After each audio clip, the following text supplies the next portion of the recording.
আসসালামু আলাইকুম, hello everyone, সবাই কেমন আছেন? আশা করছি সবাই ভালো আছেন। এই যে দেখুন, আপনিও কিন্তু পারেন আপনার বাড়ির ছাদের উপরে এরকম ফল বাগানে করতেন। এই যে দেখুন, ড্রাগন ফল বাগান আমি আপনাদের একটু দেখাই।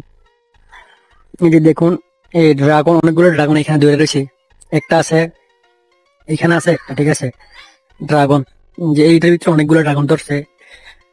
আপনিও পারেন আপনার বাড়ির ছাদের উপরে এইভাবে ফলের বাগান করতে, মানে ইচ্ছা থাকলে উপায় হয় আর কি। এই যে দেখুন, অনেক সুন্দর, ঠিক আছে। আর এইদিকে একটা দেখুন, অনেক সুন্দর, অনেক বড় একটা গাছ আছে, ড্রাগন গাছ। এগুলোর ভিতরে অনেক ছোট ছোট ড্রাগন ধরতেছে। এই যে দেখুন, আমি যদি একটু কাছ থেকে দেখাই আপনারা দেখতে পারবেন। এই যে দেখুন, অনেক সুন্দর, অনেক ভালো লাগলো গাছগুলো দেখে। এখানে একটা আছে। তো আপনিও চাইলে আপনার শখ পূরণ করতে পারেন, আসলে মানুষের ইচ্ছা থাকলে উপায়। এই যে এখানে অনেক বড় একটা আছে ড্রাগন ফল। তো ভিডিওটা ভালো লাগলে অবশ্যই শেয়ার করে দিবেন, আর এরকম ধরনের ভিডিওতে অবশ্যই আমাদের এআইডিতে ফলো রাখবেন। সবাইকে অনেক অনেক ধন্যবাদ।